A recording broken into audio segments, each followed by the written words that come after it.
Bé, bona tarda a tots, consocis, coneguts, saludats, visitants de l'Ateneu Barcelonès.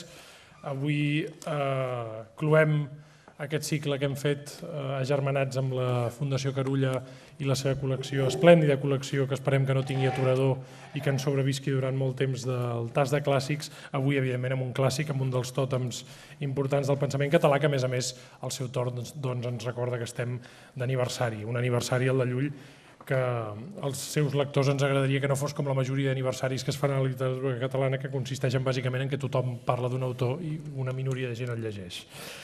Com sabeu, aquests actes, evidentment, em toca agrair, i no és un protocol, a la meva col·lega Patricia Gavancho, que m'hagi donat l'oportunitat de presentar-los i d'aprendre, i també a la Fundació Carulla, que hagi tingut en l'Ateneu un aliat i un còmplice per presentar aquests llibres, que jo vull afegir que són extraordinàriament necessaris, no només pel seu valor científic, sinó per estar ordits en una edició que l'acosten a un públic general.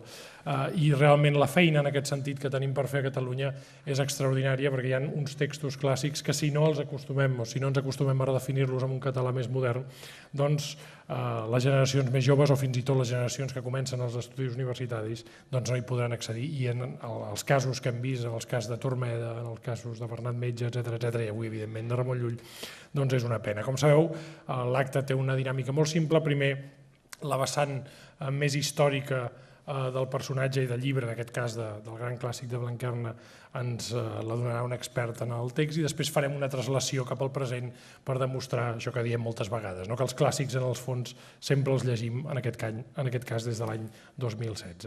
I després farem una mica de fronton nosaltres mateixos i després vosaltres també hi podreu dir la vostra. El primer convidat d'avui és en Joan Santanac, de Barcelona, l'any 1973, és professor de la Universitat de Barcelona i coordinador de l'editorial Barsino. S'ha dedicat a l'estudi de la cultura i la literatura medievals, amb atenció especial, i per això el tenim aquí amb la figura de Ramon Llull, i la transmissió de la seva obra. Ha publicat diverses edicions crítiques de llibres seus, com la Doctrina Peril, i amb Albert Soler, els romans de Bast i de Blanquerna l'any 2009, llibres que podeu trobar a la biblioteca de la nostra casa. També s'ha interessat per l'estudi de llibres de cuina medievals, àmbit en el qual ha fet múltiples aportacions, incloses edicions del llibre del Sant Subí i del llibre d'Aparellar el menjar, edicions del 2006 i del 2016. Ha publicat també estudis sobre la literatura del segle XIX i l'obra de Jacint Verdaguer, i ha participat també en l'edició de l'Epistolari català de Joan Miró. Per tant, la seva investigació abarca, Déu-n'hi-do, quants anys. Actualment, a més, i això ho fa més indicatiu la seva presència aquí, és comissari en cap de l'All Llull. Per tant, la seva presència no només és sapiencial, sinó institucional, per dir-ho així. Per tant, Joan, quan vulguis. Moltes gràcies. Moltes gràcies a tots per venir avui i acompanyar-nos aquí. La redacció del Blanquerna és una redacció que, tractant-se d'un autor com Llull, va ser extraordinàriament llarga. És una obra que suposem molt meditada, és una obra molt ben estructurada, molt pensada, però segur que no és aquest el problema, sinó que Llull, en aquell moment, cap a l'any 1276-1283, doncs estava fent una pila de coses, i això va fer que la redacció de l'obra se l'allargués. Però com que l'obra és, com veurem, molt ben organitzada, doncs li va ser relativament fàcil, segur, d'anar reprenent i continuant la redacció. És una obra d'un període de Llull en què Llull no signava les seves obres ni les datava. Això és una cosa que més endavant canviarà. De manera que és una obra que va circular inicialment de forma anònima i que no tenim unes dades clares respecte al seu moment de redacció. I això ha permès que hi hagi tot un seguit d'hipòtesis al voltant de les dates en què Llull hauria fet aquesta obra.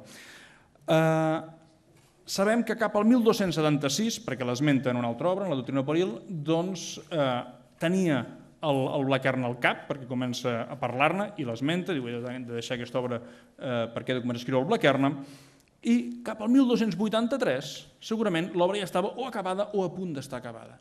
I el que sí que és molt important és que el 1289, retinguem aquesta data perquè ens és interessant, el 1289 l'obra estava acabada, perquè en tenim un seguit de traduccions copiades en manuscrits que no poden ser posteriors. Bé, anem a l'obra en si. El que se'ns explica en el Blanquerna és una història exitosa de la reforma de la humanitat completa. Hi ha una reforma de la cristiandat de dalt a baix i també hi ha el fet d'assentar les bases de la conversió general de tota la humanitat. Llull s'hi posa per poc. De fet, el que ens està fent aquí Llull és narrar-nos l'èxit dels seus objectius. Fa una ficció dient això és possible i es podria fer d'aquesta manera. I, evidentment, el seu objectiu vital és reformar, tal com diu ell, reordenar tota la humanitat. I el motor d'aquesta reforma, diguem, el punt de partida d'empenta i de virtut, és el personatge de Blaquerna, que dona nom al llibre. És, sobretot, mitjançant el seu exemple. Blaquerna parla molt, però teoritza, en el fons, relativament poc, si comparem amb altres obres de Llull. És, sobretot, com dic, l'exemple, l'actuació de Blaquerna, el que indueix la resta de gent, que ell més o menys pot guiar, a modificar el seu comportament. Blaquerna, inicialment, té el que en podríem dir la temptació d'assumir una solució personal, una solució de salvació personal i dedicar-se a la vida ermitana. Però, a mesura que cerca aquest espai en què ell vol dedicar-se a la contemplació, a viure retirat, doncs s'adona, per un seguit d'encontres que té, que aquesta solució és impossible. És impossible perquè llavors el que faria és abandonar la resta de la humanitat, que necessita una guia, necessita un líder que el porti, que porti la humanitat cap al lloc on ha d'anar. Per tant, aquesta obra, que inicialment s'inicia com un procés de reforma, que ara podríem dir, o com un procés de solució personal, acaba sent, de fet, una obra d'abast molt més col·lectiu, que abastarà tota la humanitat. Faig una breu síntesi de l'obra per saber com ens situem. L'obra, el llibre, el Blaquerna, és compost de 5 parts, de 5 llibres. Una primera part dedicada a la vida matrimonial. El protagonista no és Blaquerna, Blaquerna no es casa, és massa cast i pur. Són els seus pares qui es casen, evidentment, i que tenen Blaquerna, i ens explicarà en aquesta primera part com fer-ho per viure correctament sent laics i vivint mullerats i maridats. La segona part ja entrem en l'àmbit de la religió.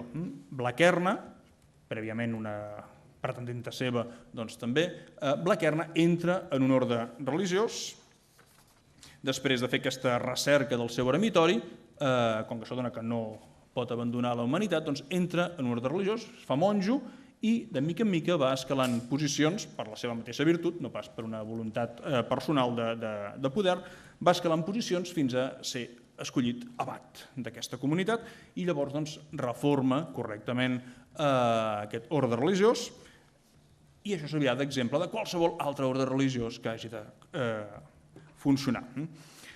Gràcies a la seva virtut és escollit bisbe de la diòcesi, això li permet reformar a escala posicions socials i li permet, sobretot àmbit de poder, li permet reformar la diòcesi completa i aleshores després fa una visita a Roma perquè vol demanar un seguit de qüestions teològiques al papa. El papa s'ha mort i escullen Blaquerna, papa de Roma.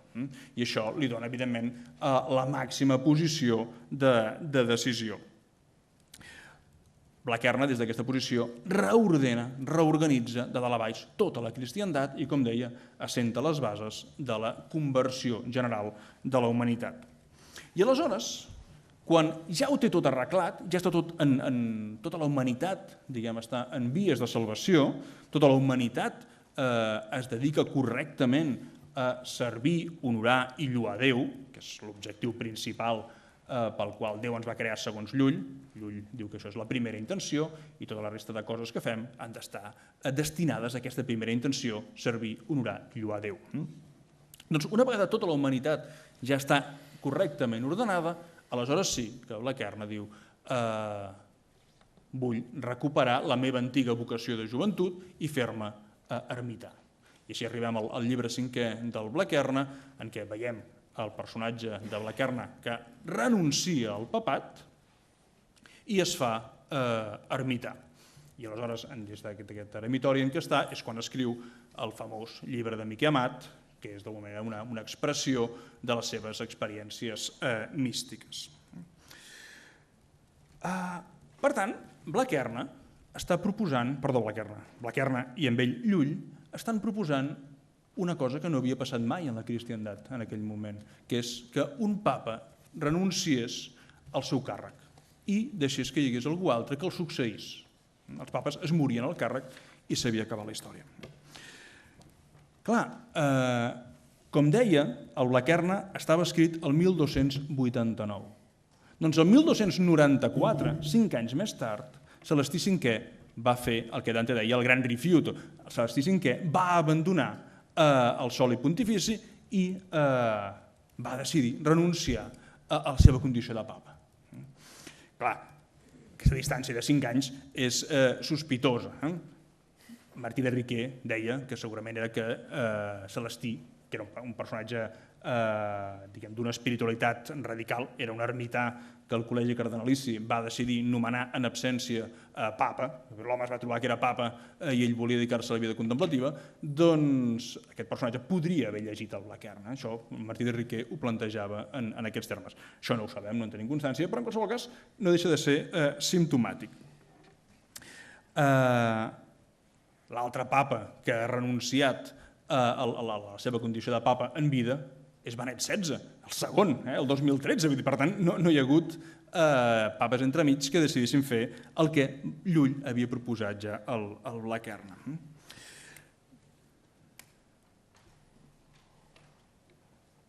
Per tant, parlem d'un papa, Blaquerna, que té d'entrada una vocació eremítica per la vida contemplativa, però que, constatant el desordre que hi ha al món, decideix intervenir-hi.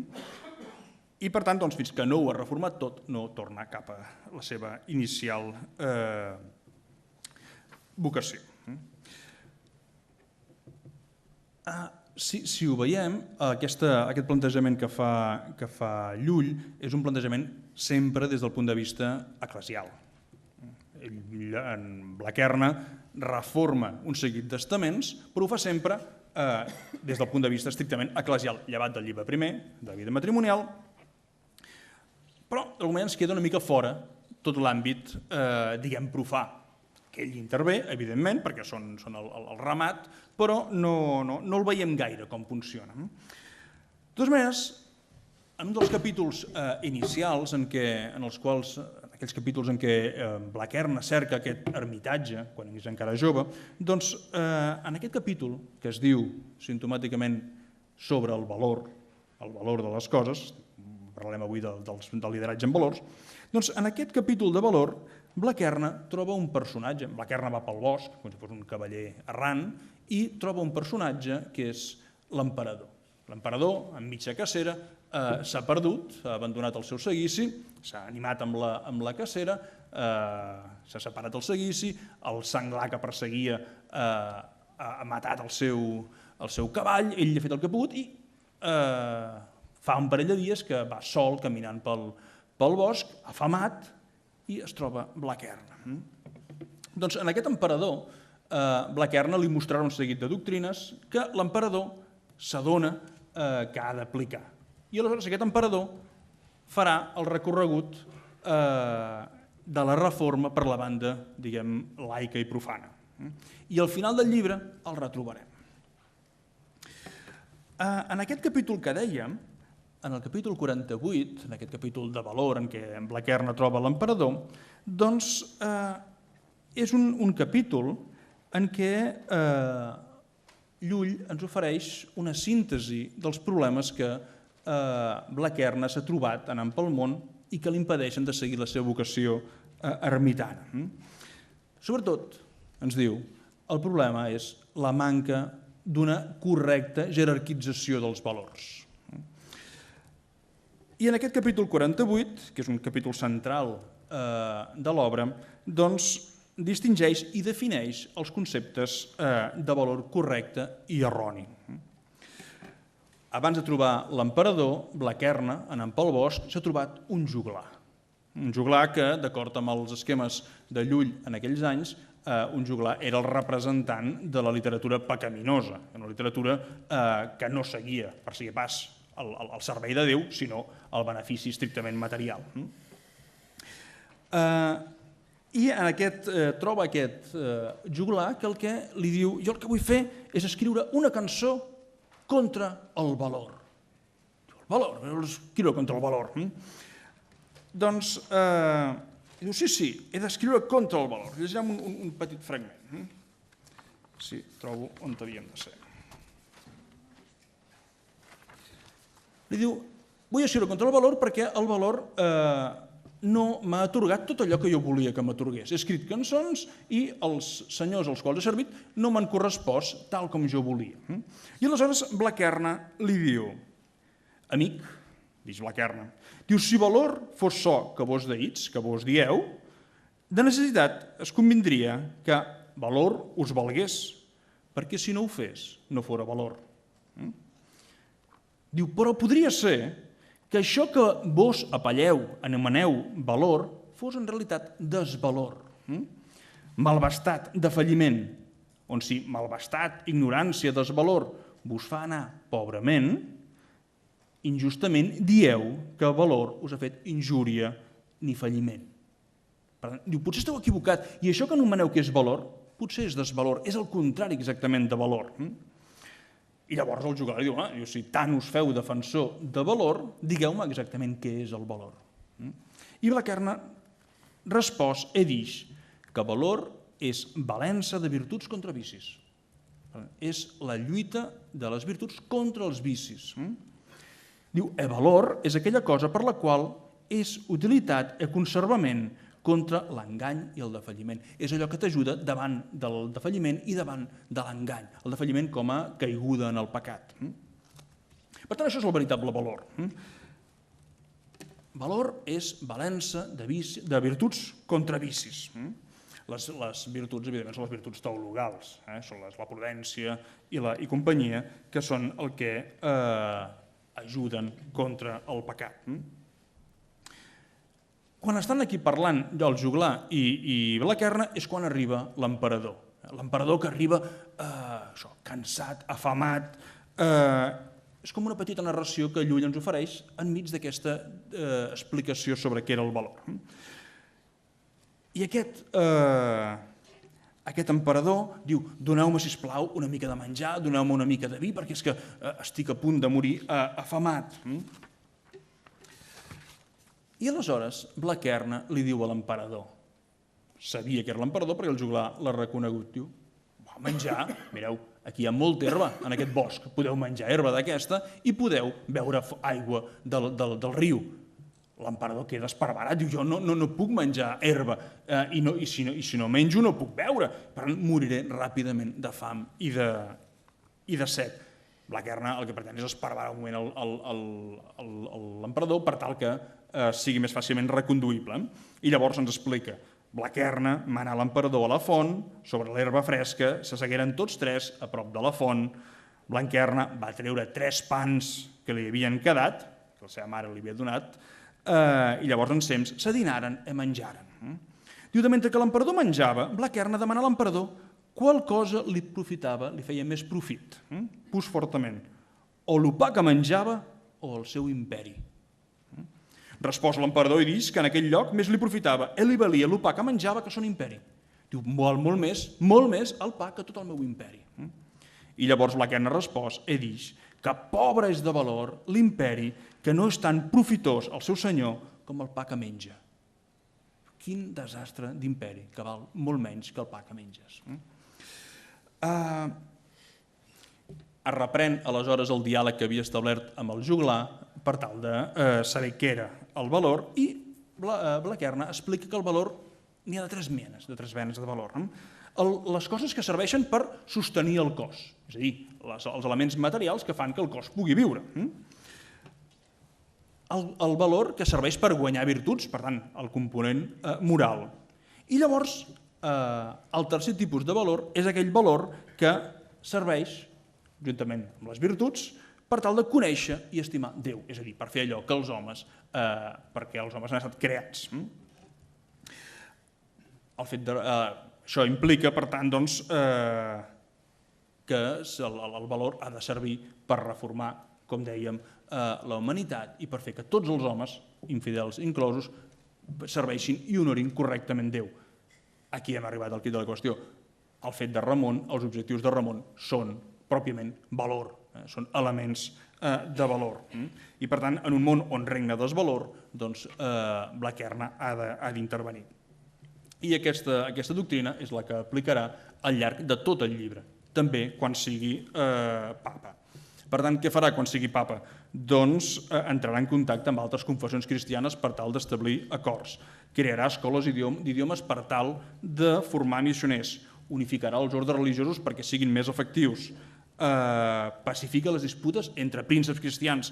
Converteix, ens diu, determinats infidels i posa les bases per tal de continuar aquesta conversió. Llull el que està fent aquí, també, en el Blaquerna, és aprofitar un mite que interessava especialment als seus contemporanis, que és el mite del papa angèlic. Aquell papa, aquell home sol, que des d'una posició elevada aconseguirà reformar tota la cristiandat a tot el món abans de la fi del temps. Clar, aquest mite del papa angèlic, que és un mite que va circular molt per ambients contraris a la jerarquia i que després del refús de Celestí V adquirirà una volada considerable, doncs aquest mite és un mite que lliga clarament amb la insatisfacció de determinats sectors socials molt crítics amb l'Església, amb la insatisfacció pel comportament de la jerarquia eclesiàstica. Una jerarquia eclesiàstica que viu en l'opulència, que viu més preocupada per les qüestions materials i de poder material que no pas pels aspectes espirituals. Però això no vol dir que sigui un corrent decidit a abolir la jerarquia eclesiàstica. És un corrent que vol reformar aquesta jerarquia per tal que adquireixi el protagonisme necessari i que li correspon en aquest procés de reforma. En el cas de Blaquerna també s'observa aquest comportament, aquesta aplicació d'idees vinculades al papa angèlic en la mateixa cort de Roma. Per exemple, redueix dràsticament el nombre de cardenals. Per tant, diguem, la riquesa queda més concentrada. Limita les rendes que poden tenir els cardenals, de manera que siguin rendes moderades, limita el nombre de servidors que poden tenir i els iguala a tots. No pot haver-hi cap cardenal que guanyi més diners que no pas la resta de cardenals. Per tant, l'objectiu és que tot el col·legi cardenalici actuï virtuosament i que amb el seu exemple faci que la resta de la població s'acosti cap a l'Església i es reformi correctament. Recupero ara, i amb això ja acabaré, la figura de l'emperador que havíem vist en el capítol 48. Aquest emperador, quan la novel·la, quan el Blaquerna, de fet ja s'ha acabat, ja hi ha hagut un explícit, diu, aquí s'acaba la història de Blaquerna, i Blaquerna ja no torna a aparèixer. Encara tenim, com a les pel·lícules, que enmig dels crèdits s'acaben els crèdits i encara tenim una escena més, doncs passa el mateix en el Blaquerna. Hi ha un moment en què ja hem tancat el llibre i apareix, recuperem aquest emperador que ha reformat l'imperi i que, en la seva bellesa, busca Blaquerna per tal de fer vida ermitana amb ell. Aquest és un altre mite, és el mite del darrer emperador que, unit al mite del papa angèlic, han de contribuir a reformar tota la cristiandat. La ficció que explica aquí, que escriu Llull en el Blaquerna, és una ficció essencialment optimista. És una ficció en què els objectius s'acompleixen i la reforma de la cristiandat és completa. Clar, recordem la data. Cap a l'any 83, el Blaquerna estava pràcticament enllestit. Llull no té un contacte directe amb la cort de Roma fins 4 anys més tard, fins a l'any 87. Quan arriba a Roma, Honori IV acaba de morir, i no aconsegueix que se l'escoltin, se'n va, marxa cap a París i tindrà a continuació un seguit d'altres al llarg dels anys, un seguit d'altres contactes amb el papat, tots igualment infructuosos. Fins i tot, quan Celestí V accedeixi al tron, al papat, doncs li enviarà una petició, li dedicarà una obra mística, però no aconseguirà res. Llull insistirà, i tindrà sempre que hi hagi un papa nou, doncs s'hi entrevistarà, establirà contactes, li dedicarà llibres a cadascun dels papes nous, assistirà als concilis generals de l'Església, als concilis generals de dominicans, de franciscans, però els resultats són bastant limitats.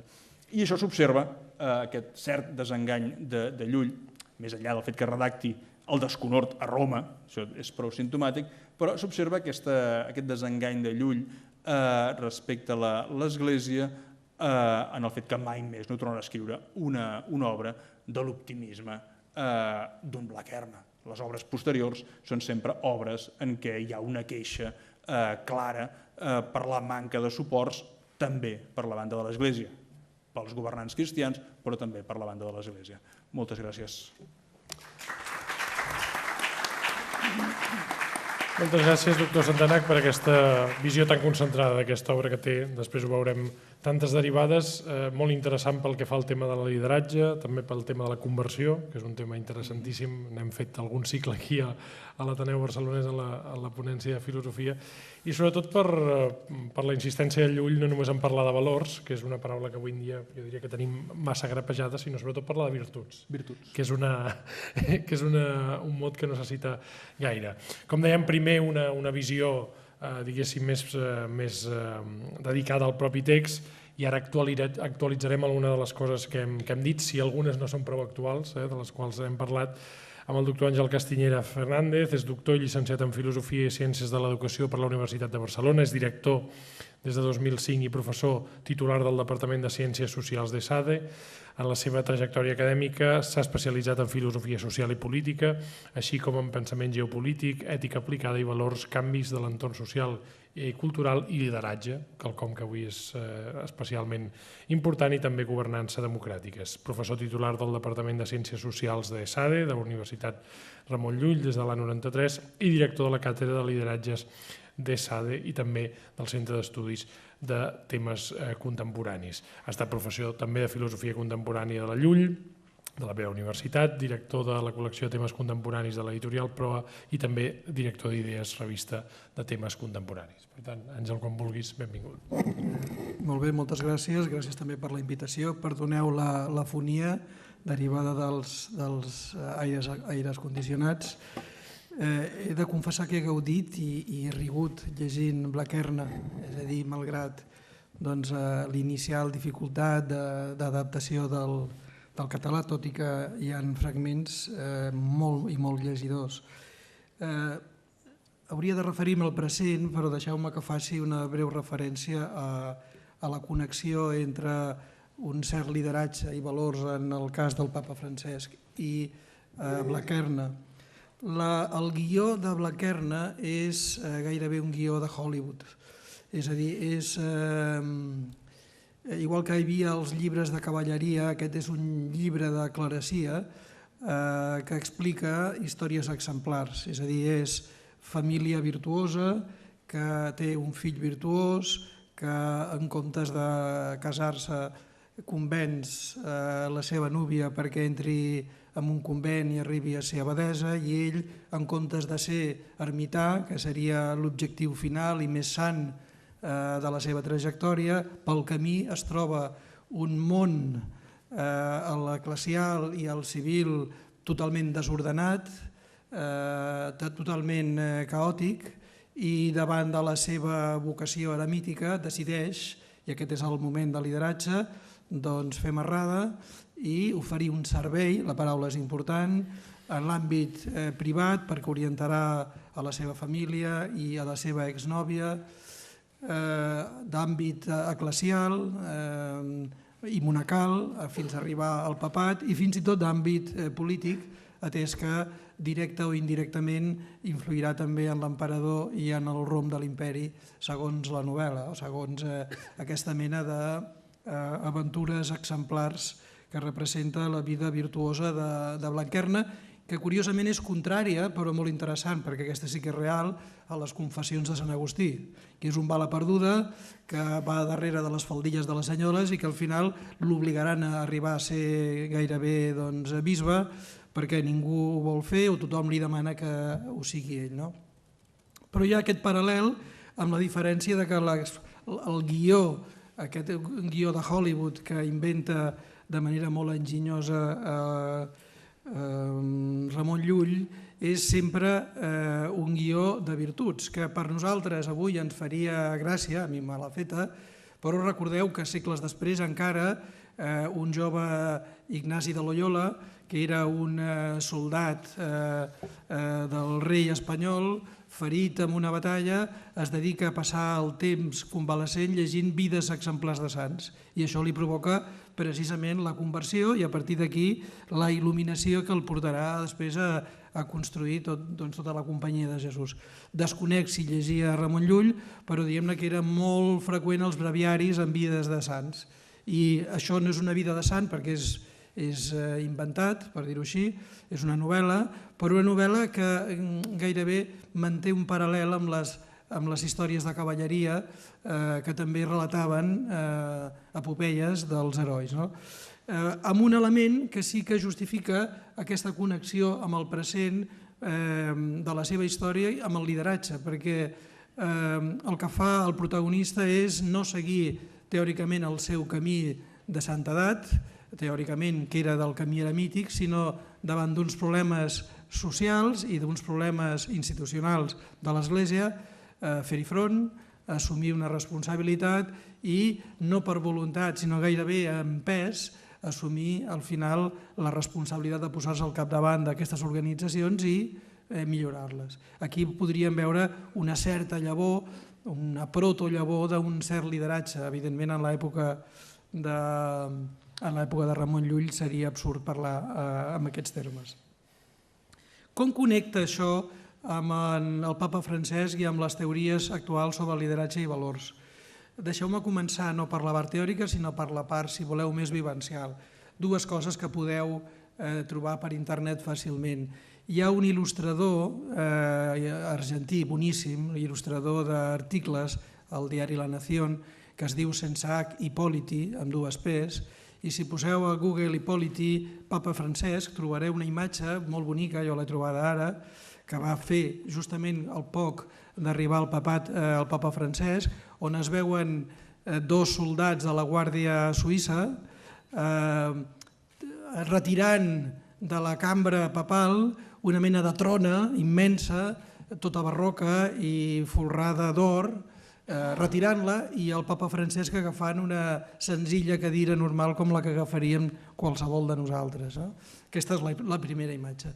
I l'altra imatge, que també us convido perquè és molt fàcil de trobar per internet, és poseu a Google a imatges Macri i Papa Francisco d'aquests dies. I simplement feu aquest exercici sense paraules del body language, de veure què representen els rostres de tots dos que s'han trobat. I veureu les cares tant del papa com del Macri veritablement d'una mena de desencontre, d'una mena de tibantó entre un i l'altre. L'has vist? Em dones fe? Em dono fe, sí. A més, les mirades són pràcticament, no ho puc ampliar, però són pràcticament divergents, oi? Podríem pensar que un papa que era teòricament conservador podria sentir certa simpatia per Macri i, de fet, la notícia és que fa 2 dies el govern de Macri li va regalar, era un regal o un caramel enverinat, $1.600.000 per una obra escolar, una iniciativa escolar que duia precisament el papa. I el papa ho ha tornat tot, absolutament tot. És a dir, que aquestes dues imatges em sembla que són interessants per després analitzar la figura del papa. Però ara vaig molt ràpidament a la part de l'esquema més teòric per situar què té a veure el lideratge i els valors amb les figures que estem estudiant, que són les de Blaquerna i la connexió o no amb el papa Francesc. Per entendre el tema dels valors en el cas del lideratge, us proposo un esquema molt senzill del lideratge que és triangular. En el lideratge hi ha inevitablement líders, seguidors i projectes. És aquest triangle. Perquè hi hagi lideratge necessitem que aquestes 3 peces, un projecte, un líder o diversos líders i uns seguidors, tots 3 elements amb una mena de procés dinàmic es posin en marxa. Quan vinculem aquest triangle amb la idea de valors, trobem 5 dimensions de valors, de les quals veureu que n'hi ha com a mínim 2 que en el camp eclesiàstic i en el camp social són especialment importants. Una de molt important té a veure amb el projecte, és a dir, que en la manera de proposar un somni a assolir, aquest somni pot representar ja o ja pot estar impregnat de valors. És molt diferent dir ocuparem tota Europa i provocarem un genocidi sobre gitanos i jueus, a dir assolirem la independència de la Índia practicant una desobediència pacífica. És a dir, que en el mateix projecte podem impregnar ja el projecte de valors. Evidentment, en el cas religiós, en 2 casos religiosos, després parlarem, si voleu, també de la impregnació d'aquests valors d'un projecte religiós. Aquí n'hi ha un element. El segon, no menys important, que jo crec que el cas de Blanquerna és un exemple, i la paraula exemple aquí està molt ben triada, és la qualitat humana dels líders. Els líders no poden ser exemples sense exemplaritat, perquè quan són exemples sense exemplaritat són armes de destrucció massiva, com hem pogut veure tant a Catalunya com a Espanya en els darrers anys, en anys de fúria i d'escàndols de tota mena. Per tant, digue'm quin tipus de líders tries i et diré quins són els valors en els quals tant l'organització com la comunitat hi creu, tant valors com contravalors. Per tant, aquí sí que en els 2 casos podríem veure que segurament Blanquerna representa o encarna un paradigma virtuós de la manera d'exercir un lideratge que després vincularem a una tercera característica, que és la del servei. Aquesta idea del servei no depèn de les característiques, de les qualitats del líder, sinó de la construcció de la relació entre líder i seguidors. És a dir, que en aquesta construcció, i aquest és un punt central, tant en el lideratge social com en el lideratge religiós, com construïm aquesta relació? És a dir, és una relació construïda sota la imatge de la fe canina, on els seguidors, de manera crítica, fan simplement d'entusiastes seguidors i aplaudint totes les gràcies del líder, o poden mantenir una constructiva dissidència o crítica en aquesta mena de lleialtat en el seguiment. Veureu que hi ha un autor, ja mort, canadenc, que es deia Robert Greenleaf, que era catòlic, i per això és important, que va escriure un llibre que ha sigut molt important a tota Amèrica del Nord, que es diu The Servant Leadership, el lideratge servidor. I aquest autor diu: per quina raó algú de nosaltres estaria decidit o estaria disposat a acceptar el lideratge d'un altre? I en Robert Greenleaf, seguint precisament aquesta petjada cristiana religiosa, diu: només quan aquesta persona estigués decidida a servir al màxim els seguidors, no a servir-se'n, per dir-ho així. Per tant, la manera de construir la relació marca formes de lideratge relacional tòxiques, dissonants, o al contrari, formes de lideratge ressonants. Ressonants quan aquesta relació el que fa és precisament impactar, mobilitzant de manera extraordinària a tots. Per tant, aquest és un element també molt important. Hi ha encara 2 elements més importants que ara simplement esmentaré de passada, que també estan impregnats de valors en aquest procés de lideratge, però que ara no crec que siguin tan rellevants. Un quart, que ho és des de l'actualitat, seria: si hi ha uns valors dels líders i hi ha uns valors de la relació, també hi ha uns valors en l'ètica del seguiment. És a dir, que els seguidors no són actors passius en el lideratge.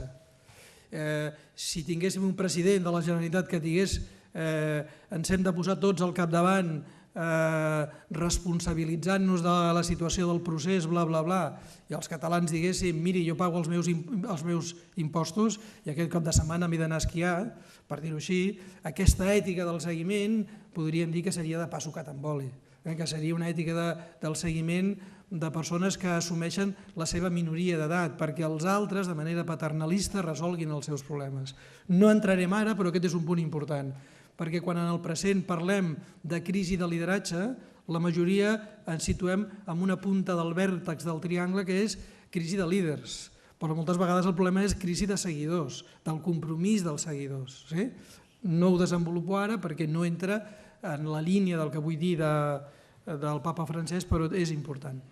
I la cinquena dimensió, també impregnada de valors en el lideratge, és podem tenir, de fet ja indirectament ho he esmentat, podem tenir un projecte, un somni veritablement important, digne des del punt de vista ètic, però també és molt important les maneres, els mitjans que desenvolupem per aconseguir-ho.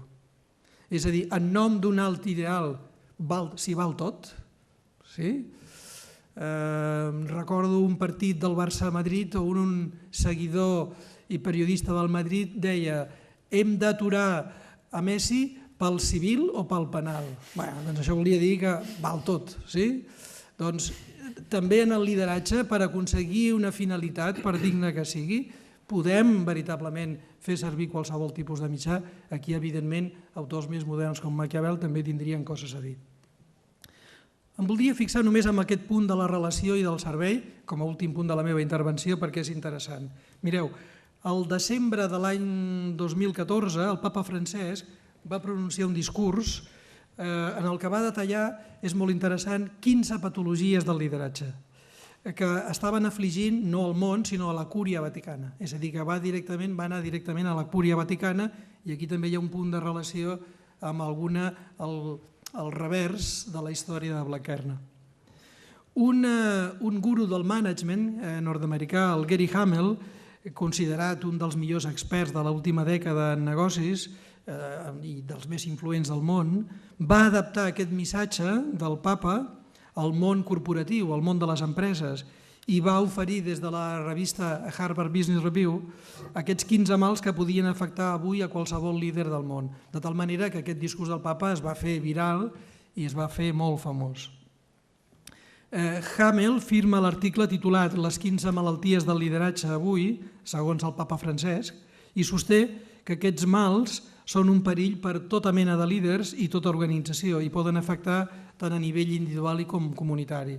No us els llegiré perquè són llargs, però després de presentar un per un aquestes 15 patologies, ens projecta com 15 preguntes en la manera d'exercir la nostra funció directiva en les organitzacions que de nou connectarien amb aquella idea que hem dit de podem parlar de lideratges tòxics en el moment d'avaluar justament la qualitat del servei i de la relació que establim amb els seguidors.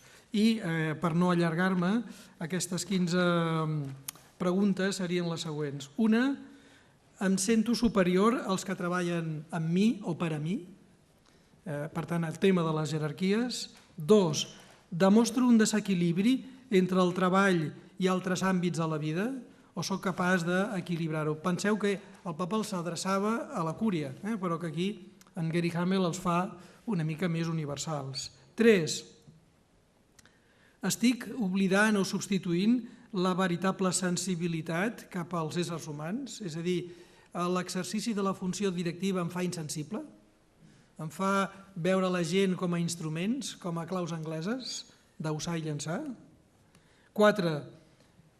Confio massa en els plans i en la raó i prou en la intuïció i poc en la intuïció i en la incertesa? És a dir, soc tan planificador com a directiu que al final oblido qualsevol element que moltes vegades no passa pel plan, sinó que és pura intuïció o simplement incertesa? 5. Dedico prou temps trencant sitges i intentant construir ponts entre la meva gent? O la manera de mantenir el poder és tenir-los a tots i a totes ben separadets? 6.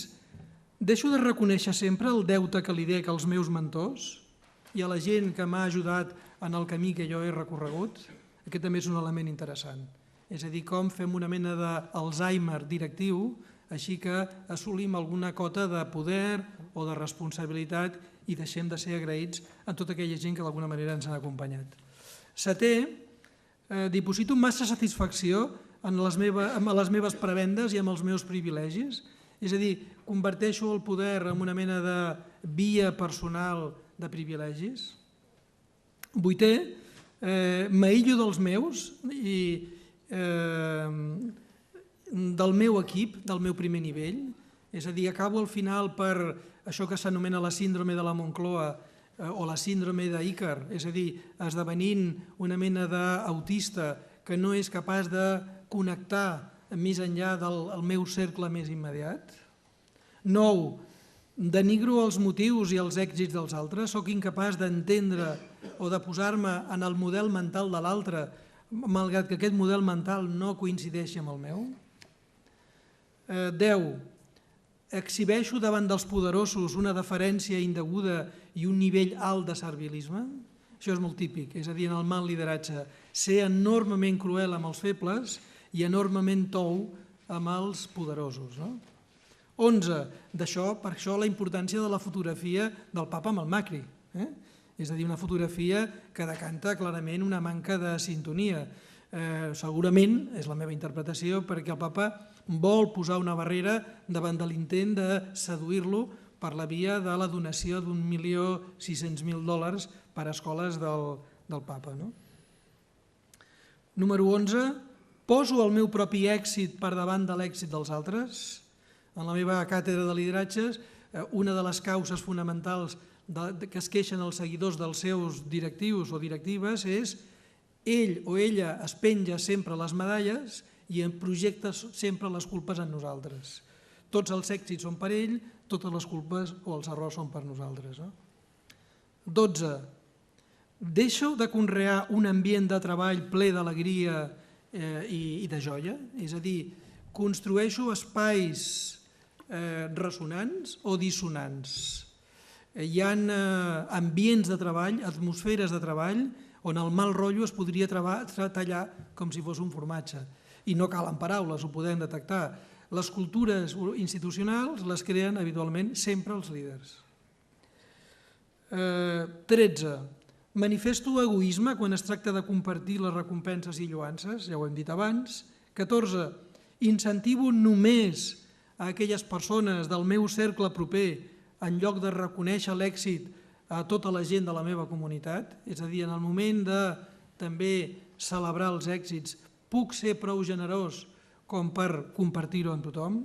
I últim, 15, em comporto d'una manera que sembla egocèntrica als que m'envolten. El tema de l'ego, el tema de la vanitat, com un element sempre present també amb el que a mi m'agrada anomenar el cantó fosc de la força en l'exercici del lideratge.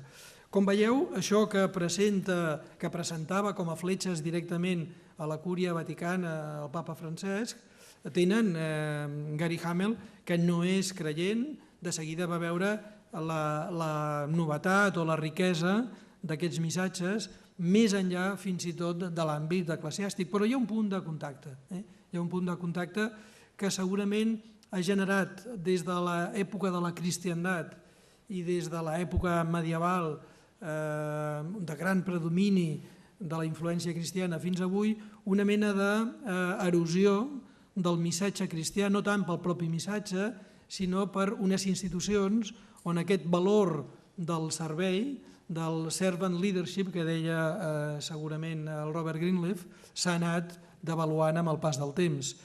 L'oportunitat del papa Francesc segurament seria la possibilitat de retornar al back to basic, a tornar d'alguna manera a una manera primitiva d'entendre tant en el cas d'Agustí d'Hipona com en el cas del papa Francesc, una mena de lideratge basat només en el servei.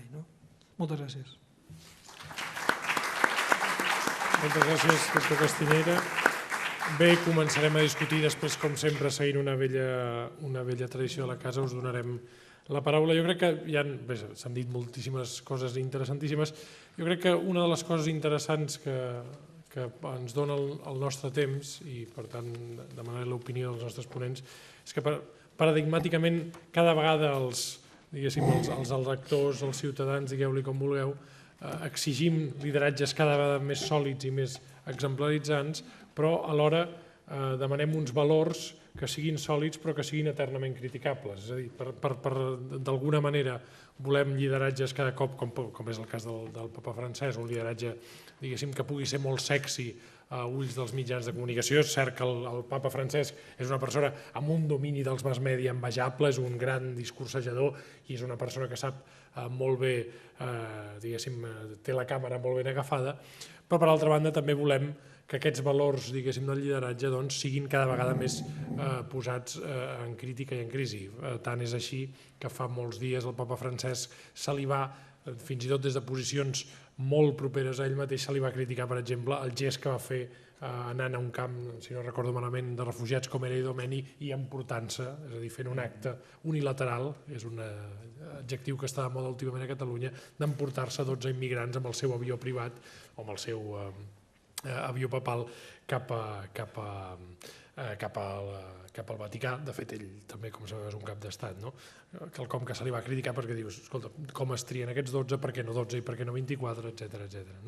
M'agradaria saber, justament, des de Blanquerna, des del text, com s'ordeix aquest lideratge constructiu des de Llull, és a dir, quina és la metodologia que dona per aquest exemplarisme crític del propi personatge de Blanquerna, que fa una cosa també és molt habitual, i jo penso que l'exposició ha estat molt bona en aquest sentit, que és que quan el fet està a complir se'n retira.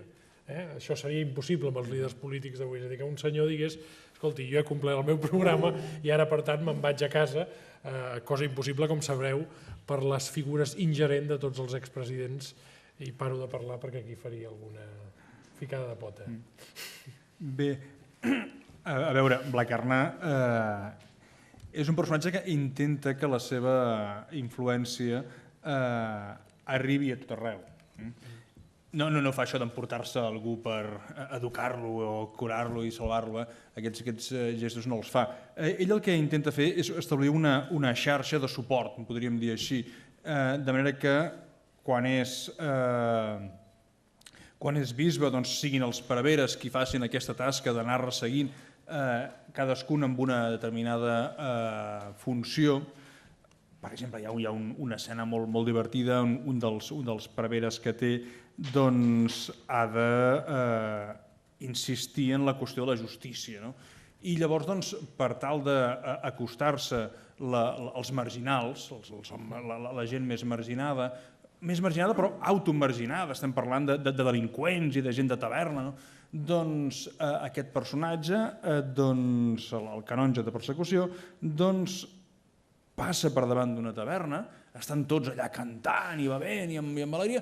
Ell, evidentment, això és una visió des del punt de vista de la gent benestant, són gent repudiable, són la púrria de la societat. Doncs aquest personatge, que com que Blanquerna ha adquirit una certa jerarquia, ja no pot fer segons quines actituds massa provocatives, doncs aquest personatge el que fa, assumint el paper que Blanquerna havia assumit en moments anteriors, és entrar a la taverna, beure amb aquests arlots i goliards i proxenetes i de tot i allà, beu amb ells, canta amb ells, i llavors els recita una poesia dedicada a la Verge Maria. Clar, els homes es queden descol·locats i continuen anant tranquil i continua ben amb ells i llavors aconsegueix que se l'estimin i que se l'escoltin. Una vegada aconseguit la confiança d'aquesta gent, també amb el seu... No els ha adoctrinat, simplement ha anat allà, ha cantat amb ells i els ha cantat una cançó sobre la Verge Maria. És una cançó molt bonica, que Llull la posa, és una cançó bàsicament de tipus trobadoresc en què la dama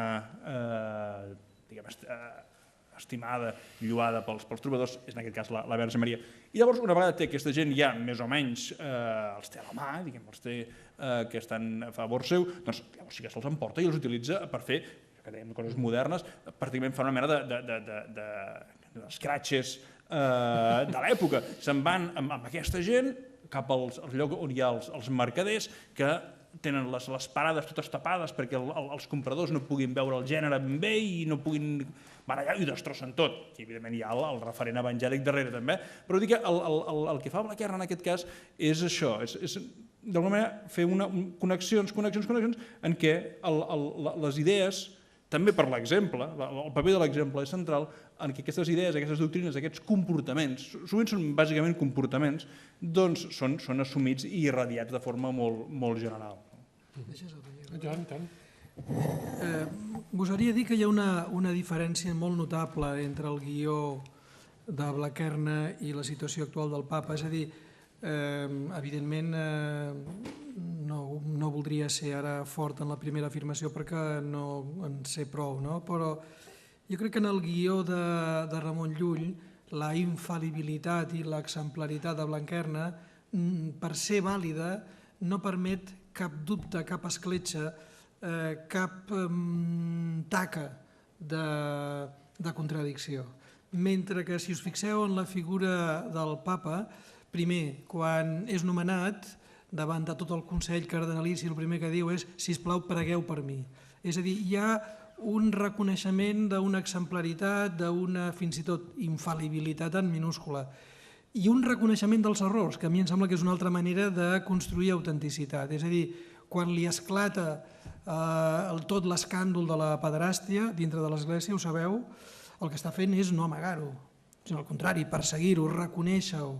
És a dir, és una manera, evidentment moderna, o si voleu postmoderna, de construir l'autenticitat o la coherència, que és no des del rebuig de les limitacions ni dels errors, que seria molt diferent al model que ha de presentar Ramon Lufoll, que és un model, si voleu, total, absolut de virtuts, sinó un model que presenta també aquesta dimensió més humana, més feble, del servidor de Déu, que seria el papa Francesc. Aquí és on jo veuria segurament la distància entre dos models culturals de l'Església.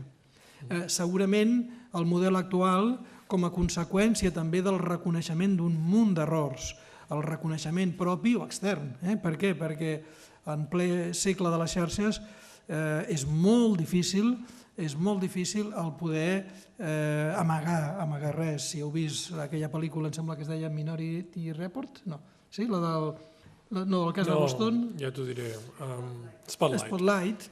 Doncs, és a dir, fins i tot els secrets més ben amagats, uns bons periodistes la poden trobar i fer-ho públic.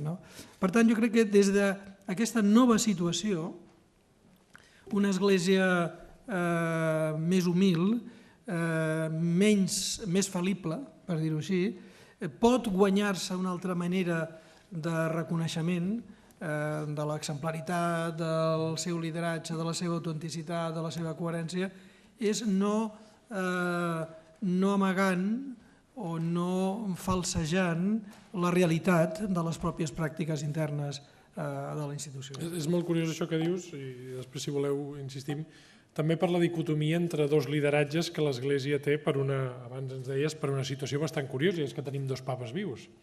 Curiosament, jo pensava ara, Àngel, quan parlaves d'això, la tàctica Ratzinger era, en certa manera, unificar l'Església insistint en el ritual. És a dir, davant dels casos d'abusos sexuals que tots coneixem i que Spotlight ha fet que rellueixi, la resposta segurament de la doctrina Ratzinger era no s'ha seguit prou el ritual. És a dir, el problema no era l'ortodòxia, sinó que justament no s'ha complert l'ortodòxia. És allò que diuen els liberals. El problema del capitalisme és que no són prou capitalistes. El problema és que... Mentre l'assumpció del pecat com a fal·libilitat és més pròpia del papa Francesc. Correcte. És molt curiós tenir aquests pols, a més a més... Ratzinger és més procedimentalista. Exacte. No hem complert el procediment. Exacte.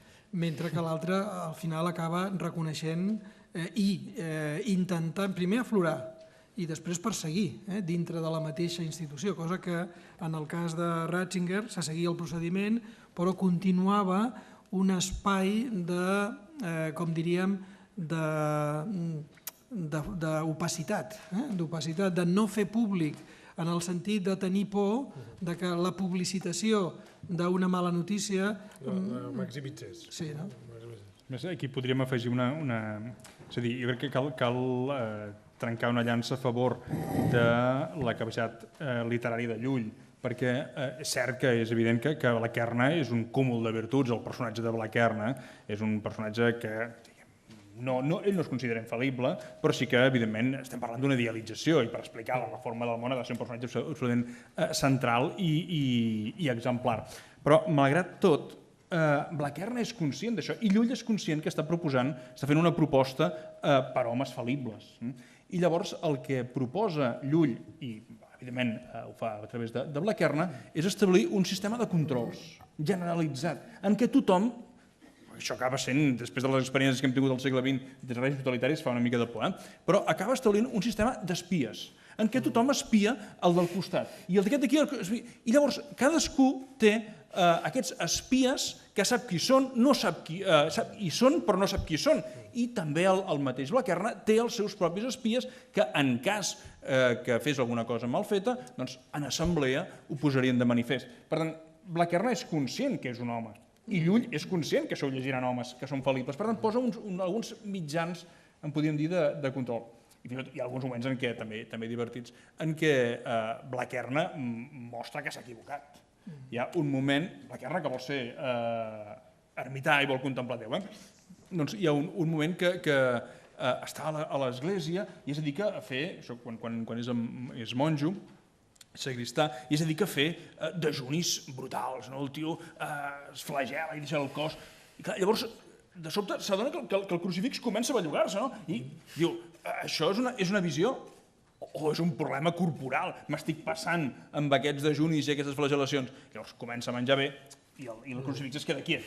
Per tant, aquest assaig, error i correcció, Blaquern també ho fa i és conscient que hi ha aquesta possibilitat d'errar-la. Hi ha una cosa interessant també que volia comentar amb vosaltres, ho he dit una mica després de la teva intervenció, Joan, que és el tema del valor versus virtut, del concepte, si us hi fixeu, com abans deia, el concepte de valors està molt grapejat. Avui en dia tenen valors els equips, contínuament es parla, per exemple, dels valors del Barça, dels valors del joc d'un equip. En canvi, es parla poc de la virtut. Jo crec que això de la virtut incideix justament en la qualitat del seguiment.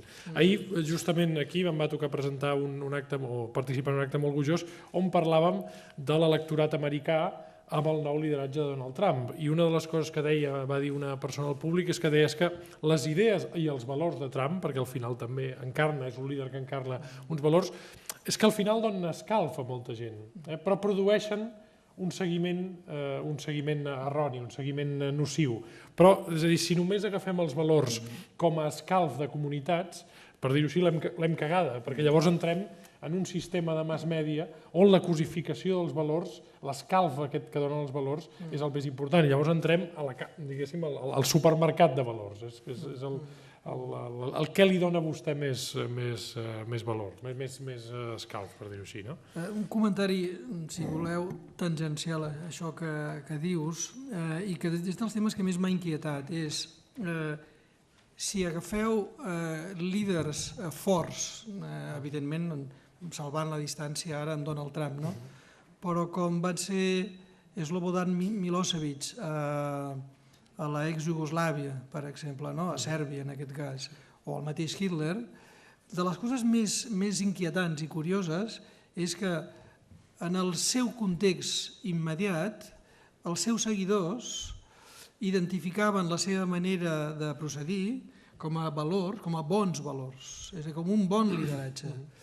I tanmateix, és a dir, quan nosaltres fem un exercici, quan estem fent aquesta idea dels valors, l'anomenem la paradoxa Hitler-Gandhi. És a dir, quan un compara Hitler-Gandhi, les components tècniques de l'exercici de lideratge les pressuposem igual en tots dos. Tenien projecte, capacitat de mobilització, assoliment de resultats, milions de seguidors, però intuïtivament entenem que no podem valorar exactament igual de bé el lideratge d'un i de l'altre, perquè la paraula bé no només té l'accepció tècnica d'un ganivet que talla bé, sinó que també té una accepció ètica.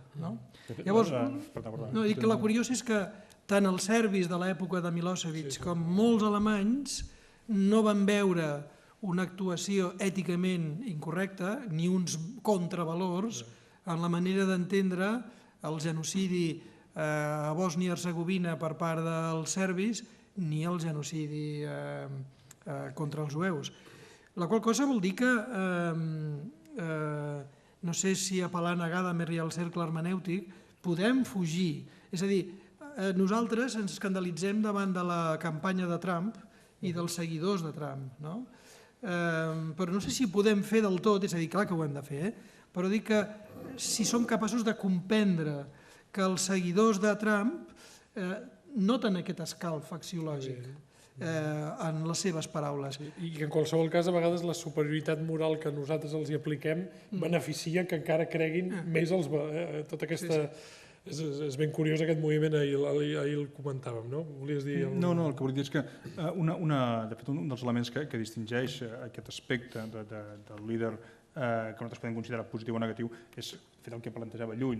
Llull diu hi ha d'haver un primer valor essencialment material per sostenir el cos, després hi ha les virtuts, hi ha l'element moral. Però clar, una cosa que hem de tenir molt present, crec jo, i que aquí potser no ho hem constatat prou, és que la moral no és única i unívoca. Segons l'època, la moral és una, les virtuts són unes, i segons, no només l'època, segons la geografia i segons la formació de cadascú. Per tant, no em sorprèn que Trump tingui un seguit de seguidors i que Hitler tingués un determinat tipus de seguidors. Si ara ens plantegem les virtuts i els plantejaments de Llull, evidentment són virtuts que ens queden molt lluny, tenen més de 7 segles. Per tant, l'objectiu lul·lià de convertir el cristianisme tota la humanitat és una cosa que a mi, francament, em posaria els pèls de punta. Però, de totes maneres, en el seu moment, en el seu context, era una aspiració generalitzadíssima. Ell ho feia amb uns mitjans que segurament els trobem més propers perquè són els mitjans de la raó, del diàleg i de l'aproximació, i la croada entrava una mica de trascantó. En el cas de Llull, els seus companys, els seus contemporanis no sempre pensaven el mateix ni molt menys, i per el cop de creu també el donaven. Però dic això, que en tot cas establir bons i dolents en virtut d'una moral que és la nostra és una mica perillós, perquè això vol dir que és caure en un centralisme, amb un ego una mica descomunal. Hi ha també un fragment interessant que a mi m'ha fet pensar molt abans s'hi referia el doctor Santana, que el tema de la dicotomia entre el pa i l'imperi, quan li diu a l'emperador què prefereixes, el pa aquest que et sacia la gana immediata o l'imperi. Jo crec que avui seria interessant reformular la pregunta. Si té sentit aquesta pregunta quan gairebé l'imperi és l'únic productor de pa. Jo trobo que això seria interessant. Però bé, en qualsevol cas, és tradició democràtica i saludable donar la veu al públic en els nostres actes. Portem ja 1 hora i quart d'acte, per tant és hora que parleu vosaltres. La Jordina estic segur que té el micro allà. Veig una mà aquí alçada.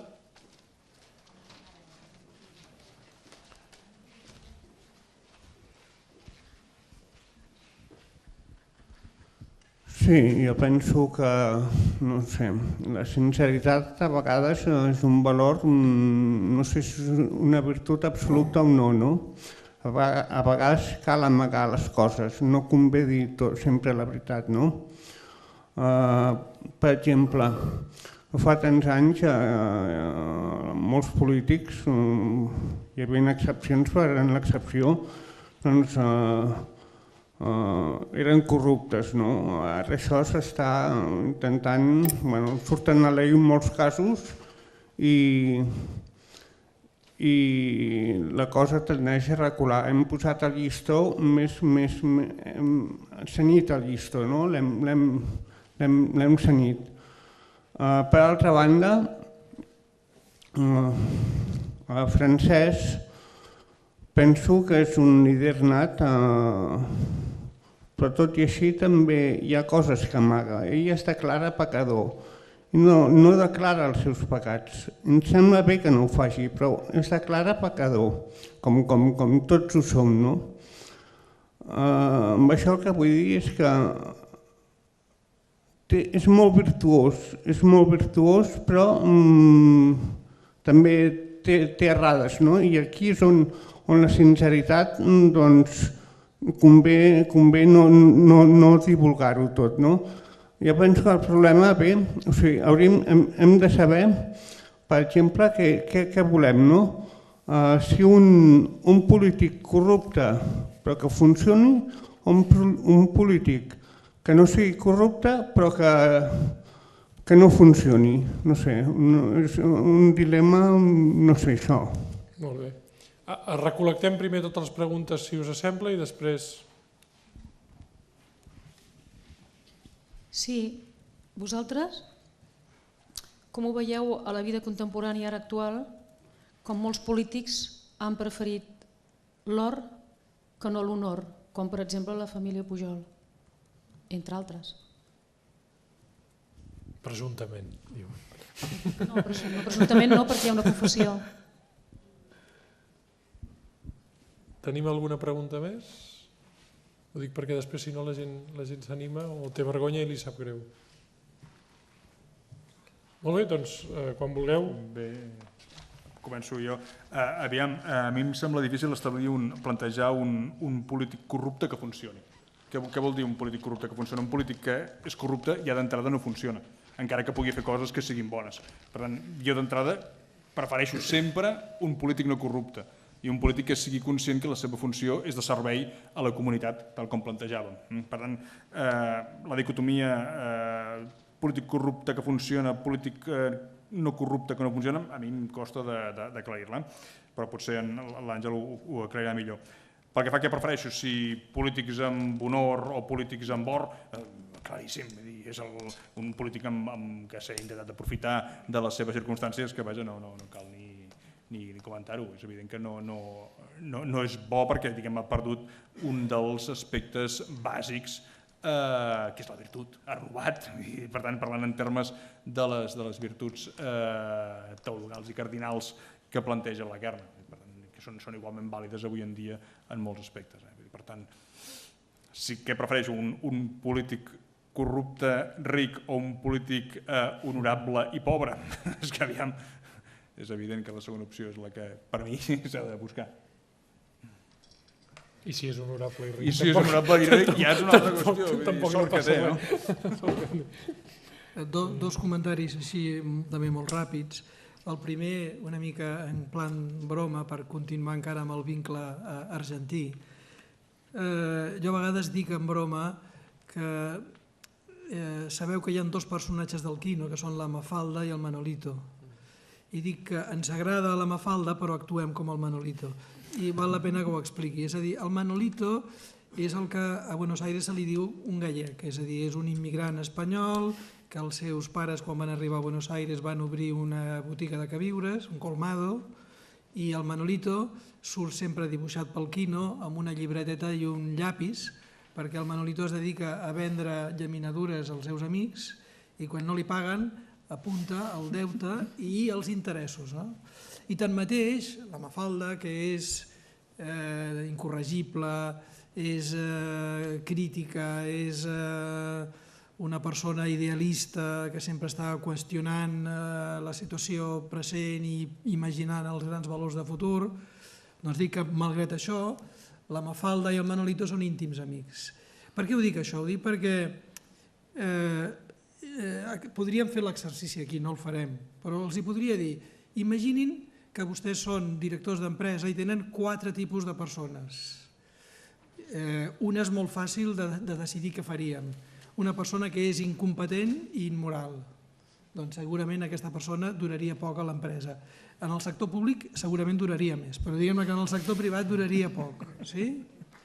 Podríem imaginar la contrària, que segurament seria una merla blanca, la persona que és ètica i que és competent tècnicament. D'aquestes n'hi ha poques, però convindria que en els plans de promoció de qualsevol organització aquestes fossin les més idònies. Aquestes dues situacions no són les més interessants. Les situacions més interessants són les altres dues. Perquè moltes vegades tenim persones que són molt bona persona, però ai, macatxis, si fos una miqueta més competent, què fem amb aquesta? Una mica vostè ho plantejava. I després la contrària, que és molt sovint la que ens trobem amb el món empresarial. Persones amb pocs escrúpols ètics, però són les que a final del trimestre aconsegueixen, no em diguis com, sempre els objectius. Què fem amb aquestes? La pregunta és molt important, molt important. No què fem si tinguéssim aquí davant una gravadora per un estudi de demoscòpia, no. Què fem en la pràctica, realment? I jo he intentat dir que simpatitzem amb la Mafalda però acabem actuant com el Manolito. I el que estic dient és que el que hem de fer és intentar, tant en la política com en l'àmbit empresarial, fer compatibles tots dos. És a dir, no ens serveix una Mafalda que sigui incompetent ni un Manolito que sigui veritablement des del punt de vista ètic un immoral. Fa poc la Universitat Ramon Llull li va donar el doctorat honoris causa al Howard Gardner, que és un neuropedagog de Harvard que va popularitzar la idea de les intel·ligències múltiples.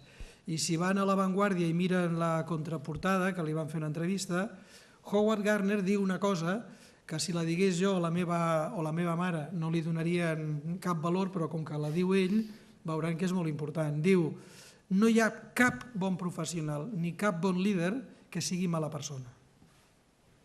És a dir, pot tenir perícia tècnica, però la condició per ser bon líder incorpora tant la dimensió de la qualitat humana i, per tant, de la impregnació ètica, com la tècnica.